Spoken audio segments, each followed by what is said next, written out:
केदारनाथ धाम, जिसकी कथा और रहस्यों को जो पूरा सुनता है उसके जन्मों जन्मों के पाप मिट जाते हैं और भगवान शिव उसे निरोगी और हमेशा खुश रहने का आशीर्वाद भी देते हैं।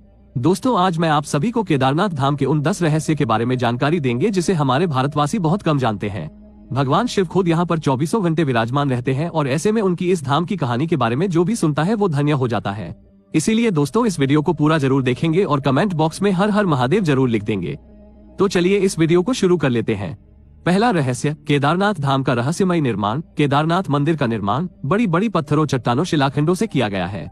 इन शिलाखंडों को आपस में जोड़ने के लिए इंटरलॉकिंग तकनीक को अपनाया गया है, जिसमें कहीं भी सीमेंट इत्यादि का प्रयोग नहीं किया गया है। अब इसमें सबसे बड़ा रोचक तथ्य और ऐसे ही है जो केदारनाथ धाम से समुद्र तल से 22,000 फीट की ऊंचाई पर स्थित है। इतनी अधिक ऊंचाई पर इतनी विशाल शिलाखंड को पहुंचाना और फिर उन्हें एक के ऊपर एक रखकर इंटरलॉकिंग करना किसी मानव के लिए सक्षम नहीं दिखता। आज तक इस रहस्य का खुलासा नहीं हो पाया कि आखिर इतनी भारी पत्थर को इतनी ऊंचाई पर लाकर व तराश कर कैसे मंदिर की शक्ल दी गई होगी, खासकर ये विशालकाय छत कैसे खंभों पर रखी गई होगी। दूसरा रहस्य है केदारनाथ धाम की भौगोलिक स्थिति। केदारनाथ धाम में एक तरफ करीबन 22,000 फुट केदार, दूसरी तरफ 21,600 फुट ऊंचा खर्चकुंड और तीसरी तरफ 22,700 फुट ऊंचा भरत कुंड का पहाड़ न सिर्फ 3 पहाड़ बल्कि 5 नदियों का संगम भी है। यहाँ मंदाकिनी, मधु, गंगा, क्षीर गंगा, सरस्वती और स्वर्ण गौरी है। इन नदियों में अलकनंदा की सहायक मंदाकिनी आज भी मौजूद है। इसी के किनारे है केदारेश्वर धाम। यहाँ सर्दियों में भारी बर्फ और बारिश में जबरदस्त पानी रहता है। केदार घाटी में दोनों तरफ है नर और नारायण। विष्णु की 24 अवतार में एक नर और नारायण ऋषि की यहाँ तपोभूमि है। दूसरी ओर बद्रीनाथ धाम है, जहाँ भगवान विष्णु विश्राम करते हैं। तीसरा, केदार में शिवलिंग की स्थापना कैसे और क्यों हुई। जब महाभारत युद्ध के बाद पांडवों पर अपने भाइयों और सगे संबंधियों की हत्या का दोष लगा था, तब भगवान श्री कृष्ण ने उन्हें भगवान शिव से क्षमा मांगने का सुझाव दिया था, लेकिन शिव जी पांडवों को क्षमा नहीं करना चाहते थे। इसीलिए वो पांडवों के सामने न आने के लिए बैल यानी नंदी का रूप धारण कर लिया और पहाड़ों में मौजूद मवेशियों में छिप गए थे। लेकिन गदाधारी भीम ने उन्हें देखते ही पहचान लिया। तब भगवान शिव का दर्शन पाने के लिए पांडवों ने एक योजना बनाई और भीम ने विशाल रूप धारण करके अपने दोनों पैर केदार पर्वत के दोनों ओर फैला दिए। सभी पशु भीम के पैर के नीचे से गुजर गए, लेकिन भैंस के रूपी भगवान शिव भीम के पैर के नीचे से नहीं निकले। तब भगवान शिव को पहचानकर उस भैंस को पकड़ना चाहा तो वो भैंस धरती में समाने लगा। तभी भीम ने भैंसे का पिछला भाग कसकर पकड़ लिया। भगवान शिव पांडवों की भक्ति से प्रसन्न होकर उन्हें दर्शन देकर पाप मुक्त कर दिया। कहा जाता है कि तभी से भगवान शिव यहाँ भैंस की पीठ की आकृति के रूप में पूजे जाते हैं। मान्यता है कि इस भैंस का मुंह नेपाल में निकला, जहाँ भगवान शिव की पूजा पशुपतिनाथ के रूप में की जाती है। चौथा रहस्य, इस मंदिर का निर्माण किसने और क्यों किया। ऐसा कहा जाता है कि इस मंदिर के निर्माण के पहले यहाँ पर एक दूसरा मंदिर हुआ करता था, जिसे पांडवों ने बनाया था। लेकिन वक्त के थपेड़ों की मार के चलते ये मंदिर विलुप्त हो गया। उसके बाद जगत गुरु आदि शंकराचार्य जी केदारनाथ आए और फिर उन्होंने इस मंदिर का निर्माण करवाया। इस मंदिर के पीछे ही उनकी समाधि है। इसका गर्भगृह अपेक्षाकृत प्राचीन है, जिसे 8वीं शताब्दी के लगभग का माना जाता है। पहली 10वीं शताब्दी में मालवा के राजा भोज द्वारा और फिर 3वीं शताब्दी में मंदिर का जीर्णोद्वार करवाया था। 5वां, केदारनाथ धाम और रामेश्वर धाम का एक सीध में होना। दोस्तों, आपको जानकर आश्चर्य होगा कि एक रेखा पर बने हैं केदारनाथ और रामेश्वरम मंदिर। केदारनाथ मंदिर को रामेश्वरम मंदिर की सीध में बना हुआ माना जाता है। उक्त दोनों मंदिर के बीच में कालेश्वर, श्रीकलाहस्त मंदिर, एकमरेश्वर मंदिर, कंचीपुरम मंदिर और नटराज मंदिर और रामेश्वर मंदिर आता है। ये शिवलिंग पंचभूतों का प्रतिनिधित्व करती है, लेकिन आज तक इसका खुलासा कोई नहीं कर पाया कि आखिर ये सभी मंदिर एक ही सीध में कैसे और क्यों बनाए गए थे। छठा रहस्य, आखिर केदारनाथ धाम 400 वर्षों तक क्यों और कैसे गायब हो गया। देहरादून के वाडिया इंस्टीट्यूट की हिमालयन जियोलॉजिकल वैज्ञानिक विजय जोशी के अनुसार 3वीं से 7वीं शताब्दी तक यानी 400 साल का एक छोटा हिमयुग आया था, जिससे हिमालय का एक बड़ा क्षेत्र बर्फ केंद्र में दब गया था। उसमें ये मंदिर क्षेत्र भी था।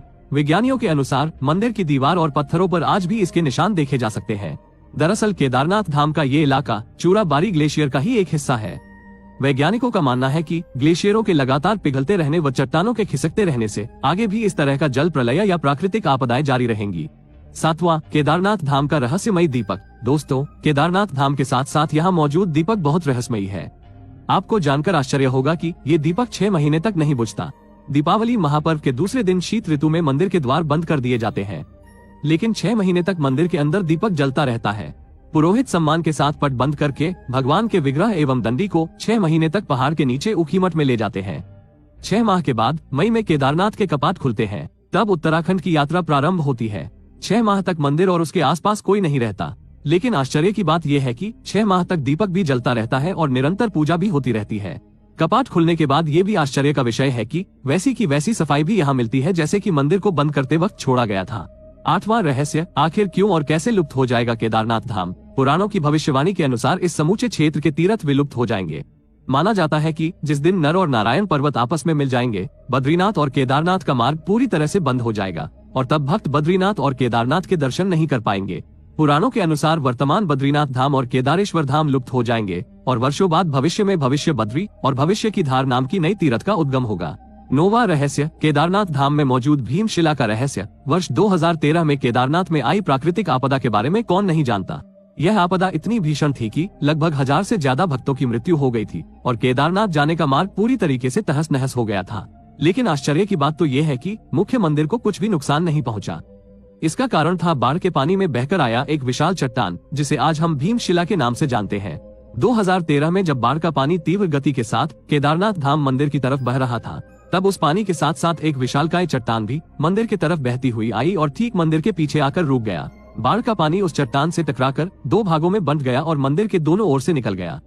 इस कारण मंदिर को कुछ भी नुकसान नहीं हुआ था। ये एक चमत्कार था जिसे संपूर्ण विश्व ने देखा था। 10वां रहस्य, केदारनाथ धाम का रहस्यमयी साधु और एक भक्त की सच्ची घटना।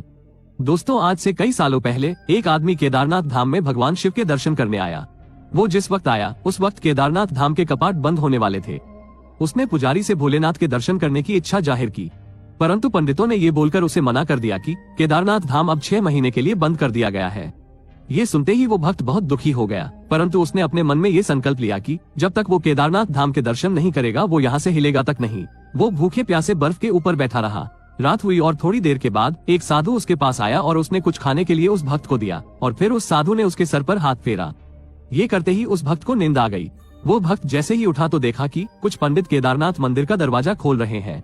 ये देखकर वो मंदिर की तरफ भागा और पंडित से जाकर बोला कि आपने तो बोला था कि अब मंदिर के कपाट ठीक 6 महीने बाद खुलेंगे, लेकिन आपने तो एक ही दिन में इसे दोबारा खोल दिया। ये बात सुनते ही उस पंडित के होश उड़ गए। उस पंडित ने उस भक्त को गौर से देखा और कहा, तुम तो वही भक्त हो ना जो 6 महीने पहले आए थे और दर्शन करना चाहते थे। उस भक्त ने बोला कि हाँ मैं वही हूँ, पर आपने तो कल ही मंदिर के दरवाजे बंद किए थे, लेकिन 6 महीने के बाद आप क्यों बोल रहे हैं। पंडित ने पूछा कि मंदिर के दरवाजे बंद होने के बाद तुम्हारे साथ क्या हुआ था, पहले तुम ये बताओ।